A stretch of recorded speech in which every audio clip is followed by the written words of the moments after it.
No one, even the president, is above the law. Barbara Comstock has been in every politician. I'm different. Tonight, breaking news as we come on the air. The ATF agents ambushed during an undercover investigation. One of them shot multiple times, authorities moments ago, revealing he is in critical but stable condition. And tonight, witnesses now describing the scene. Under the microscope tonight, there is new video now emerging after that police takedown.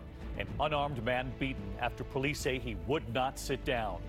The president at his power to pardon, commuting the sentence of this grandmother after a request from Kim Kardashian. Tonight, you will hear from that grandmother who'd been in prison for more than 20 years on nonviolent drug charges. The First Lady making news tonight, the president's attorney, Rudy Giuliani, saying that Melania Trump believed her husband when it came to the Stormy Daniels case. Then, what the First Lady said through her spokeswoman shortly thereafter. The high-stakes summit and what the president said today about preparation before North Korea, saying, quote, "I don't think I have to prepare very much," saying it's more about attitude. The volcano's youngest victims now being rushed to the U.S. tonight, and the plane, the emergency landing on a highway. This is ABC World News Tonight with David Muir. Good evening, and it's great to have you with us here on a very busy Thursday night. And we begin tonight with breaking news. The ATF agents ambushed in Gary, Indiana. Authorities before the cameras just moments ago revealing one of them was shot multiple times and is in critical condition at this hour. All of this after an undercover operation.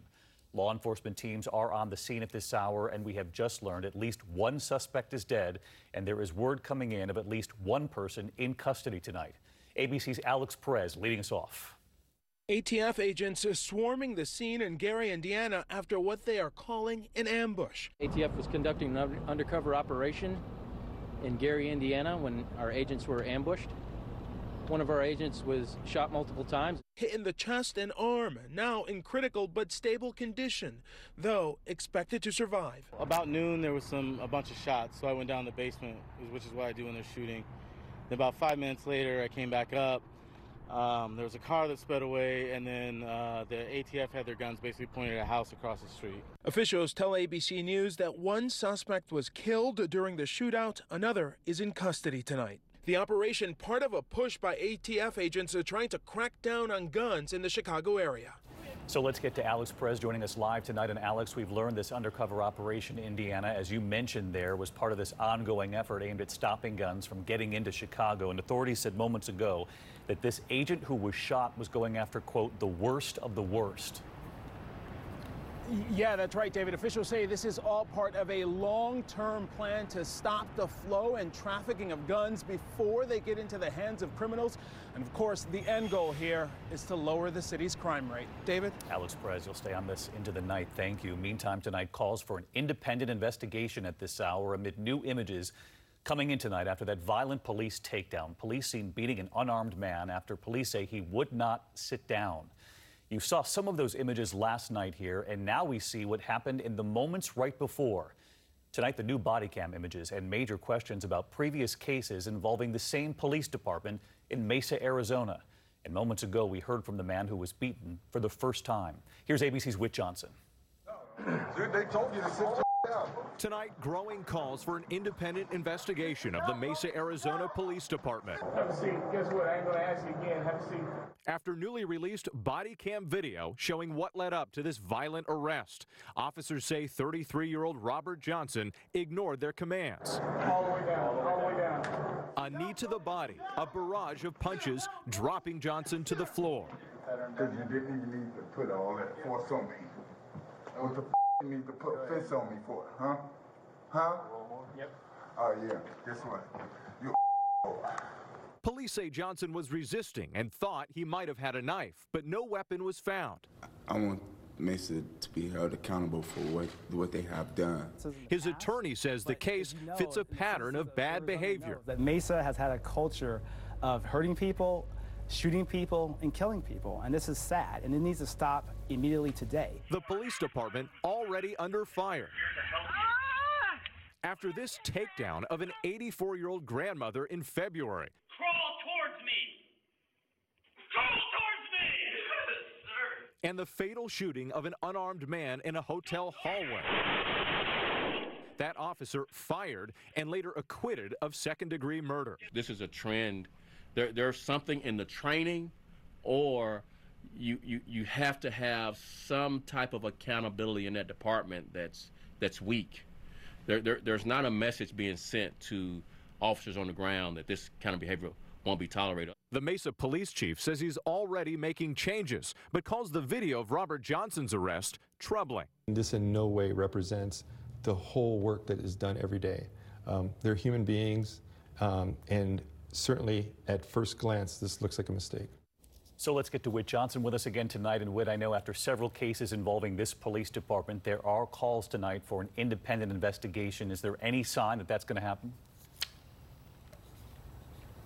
Well, David, we know Mesa police are already cooperating with the Justice Department on a civil rights investigation into that shooting death of an unarmed man. Still, though, activists are saying that doesn't go far enough. They are now calling for a broader investigation into the entire department. David? Whit Johnson on this again tonight. Thank you, Whit. We are just days away from flying to Singapore here. We'll be anchoring this broadcast there as the president meets face-to-face with North Korean dictator Kim Jong-un. And today, the president was asked how much he is preparing, saying, quote, "I don't think I have to prepare very much," saying it's more about attitude. ABC senior White House correspondent Cecilia Vega tonight.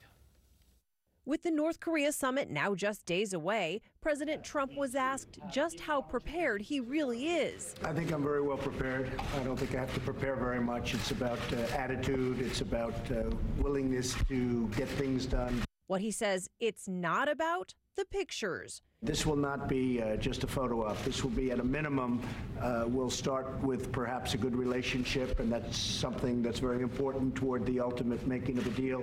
Today in the Rose Garden with Japan's prime minister by his side, the president tried to temper expectations for the outcome.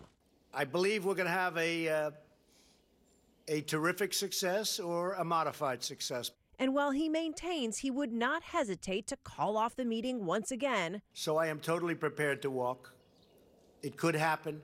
Maybe it won't be necessary. I hope it won't be necessary to walk. He says he would eventually like to normalize relations with the Hermit Kingdom and perhaps even invite Kim, one of the world's most brutal dictators, to the United States. Would it be here at the White House or at Mar-a-Lago?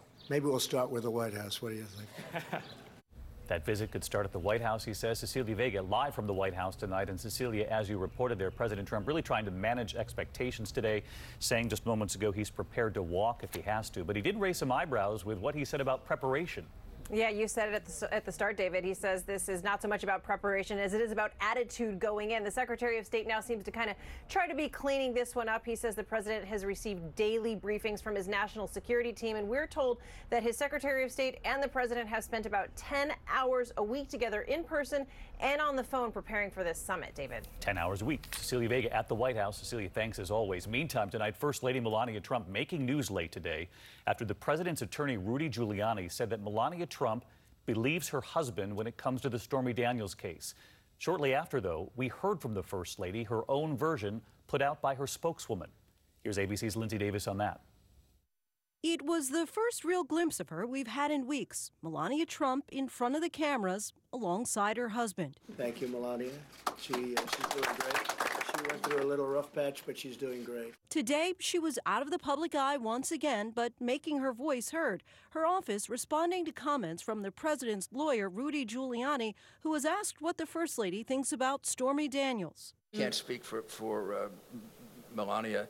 But you're a personal friend. I am, and she believes in her husband. She knows it's untrue. I don't even think there's a slight suspicion that it's true when you, excuse me, but when you look at Stormy Daniels. I know Donald Trump, and look at his three wives, right? Beautiful women, classy women, women of great substance. Stormy Daniels. Still, President Trump ended up footing the bill to keep Daniels quiet about their alleged affair. And tonight, the First Lady is making one thing crystal clear.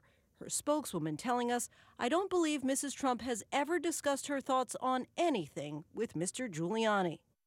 And the First Lady has not commented at all about the Stormy Daniels scandal. And many will remember that when Daniels appeared on 60 Minutes, President Trump watched from the White House, but Mrs. Trump was hundreds of miles away in Florida. David. So she didn't speak out on it, but she made it clear she didn't necessarily agree with what she heard from Rudy Giuliani. Crystal clear. Lindsay, thank you. Now the president's power to pardon tonight and the joyful reunion, a great-grandmother released from prison after more than 20 years, the president commuting her sentence. Alice Johnson rejoining her family after decades behind bars on a non-violent drug offense. It was reality star Kim Kardashian who told the president about her. Tonight, some asking, does it take a famous name, a reality star, to get the president's attention on pardons, or will he and the Justice Department now look at other cases involving non-violent drug convictions? Here's ABC's Chief Justice correspondent Pierre Thomas on that. After nearly 22 years behind bars. Thank you, Jesus! Tonight, 63-year-old great-grandmother Alice Johnson is a free woman. I want to thank President Donald John Trump. Johnson now asking the president to show mercy to thousands of other Americans serving long prison terms for nonviolent drug offenses. I'd like to tell him that please remember us, the others who have been left behind, because there are so many. The question tonight, will that happen? President Obama commuted more than 1,700 stiff sentences, most for nonviolent drug crimes. But President Trump has taken a harder line. When you catch a drug dealer, you gotta put him away for a long time. What apparently sold him on Alice Johnson? A personal appeal from reality star Kim Kardashian. Days earlier, he granted Sylvester Stallone's wish and posthumously pardoned former heavyweight boxing champion Jack Johnson. This was very important to Sylvester Stallone, my friend for a long time, Sly. The president now talking about pardoning Martha Stewart and commuting the sentence of former Apprentice contestant, disgraced Illinois Governor Rod Blagojevich. At least 3 people have gone on Fox News appealing directly to the president. This is the wife of George Papadopoulos, the Trump campaign aide who pleaded guilty and is cooperating with special counsel Robert Mueller. I trust and hope and I ask to President Trump to pardon him. I hope he will. Sources tell ABC News the White House is working on a growing list of eligible Americans, including people without celebrity status or support. One official telling us, need to be ready when the boss is ready to go. So let's get to Pierre Thomas with us live from D.C. tonight. And Pierre, sources telling ABC News that the president is now pushing his staff for more names that he could pardon? That's right, David. Expect more pardons and commutations. Here, there are no real limits on the president's power. And David, breaking with tradition, he has taken this action without consulting the Justice Department. David? Pierre Thomas tonight. Thank you. There is an urgent effort underway at this hour to get the youngest victims from that volcano in Guatemala to the U.S. for help. And look at this tonight. This satellite image of the village of San Miguel Los Lotes from before the volcanic eruption, and this image afterward. The volcano, you can see the village is gone, burned, covered in ash now. ABC's Victor Oquendo in Guatemala on the effort to get those young victims here. Tonight, more than 72 hours after Guatemala's volcano of fire buried communities, hope is fading. Officials suspending the search for survivors. Days of rain and hot terrain making it just too dangerous. Overnight, the U.S. military airlifting 6 children with life-threatening burns to Shriners Hospital in Texas for treatment. We also had some moments on the airplane where the kids, weren't doing so well. We had some great teams on board to help, and we were all here to help each other. Meanwhile, the images from the Volcán de Fuego are breathtaking, but on the ground, it's a living nightmare. Locals tell me they never expected the flow from the volcano to come down this way, but that is exactly what happened. It destroyed everything in its path. At least 99 confirmed dead, nearly 200 missing, even more displaced. ¿Qué estás pintando? We visited some of the youngest survivors in the shelter in Alotenango. Some of them don't know if they're going to see some of their family members again. Now learning to adjust to their new lives. David, Guatemala's public minister announced they're opening an investigation for possible negligence, focusing on the lack of warning for those communities that were wiped out. David? Victor Oquendo with us again tonight. Thank you, Victor, and the team there on the ground. Meantime, overseas tonight, we are following developments involving that medical mystery at the U.S. consulate in Guangzhou, China. A number of American consulate workers and their family members now returning to the States after complaining of strange noises, headaches, chronic sleeplessness, and other symptoms. Those complaints, similar to those at the U.S. Embassy in Cuba, you'll remember, that affected dozens, all of those cases still remain unexplained tonight.